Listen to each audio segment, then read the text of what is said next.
Hello అండి, hi, welcome back to my channel. ఈరోజైతే salt packet తీసుకొని మేము ముందుకు వచ్చాను. ఎందుకు వచ్చాను అనుకుంటున్నాను, హెల్త్ కేర్ విషయంలో జాగ్రత్తలు తీసుకోవాలి కాబట్టి ఈ సాల్ట్ని అయితే మేము చాలా ఇయర్ నుంచి వాడుతున్నాము. మీతో కూడా షేర్ చేసుకోవాలనిపించింది. అదేనండి, హిమాలయ పింక్ సాల్ట్. ఇప్పుడు ఎక్కడ చూసినా కూడా ఈ సాల్ట్ గురించి చెప్పడం జరుగుతుంది. దీన్నే రాక్ సాల్ట్ అంటారు. ఇది 1 kg వచ్చేసి 110 రూపీస్ ఉంటుందండి కాస్ట్.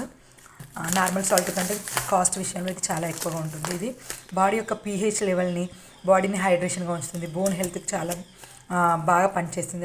అదేవిధంగా బీపీ ప్రాబ్లమ్స్, బ్లడ్ ప్రెషర్తో ప్రాబ్లమ్స్తో ఫేస్ చేస్తున్న వాళ్ళైతే ఈ సాల్ట్ చిటికెడు యూస్ చేస్తే సరిపోతుంది. బీపీ అనేది కంట్రోల్లో కూడా ఉండడం జరుగుతుంది. ఇది డైజెషన్కి కూడా చాలా మంచిదని చెప్తూ ఉంటారండి. నాకు తెలిసిన విషయాలు అయితే మీతో షేర్ చేసుకోవాలనుకుంటున్నాను. మీరు కూడా నార్మల్ సాల్ట్ యూజ్ చేస్తున్న ప్లేస్లో ఇలా సాల్ట్ చేంజ్ చేసి వంటలో యూజ్ చేయండి. హెల్త్ కేర్ విషయంలో జాగ్రత్తలు పాటిస్తే మంచిది కదా. Thank you for watching.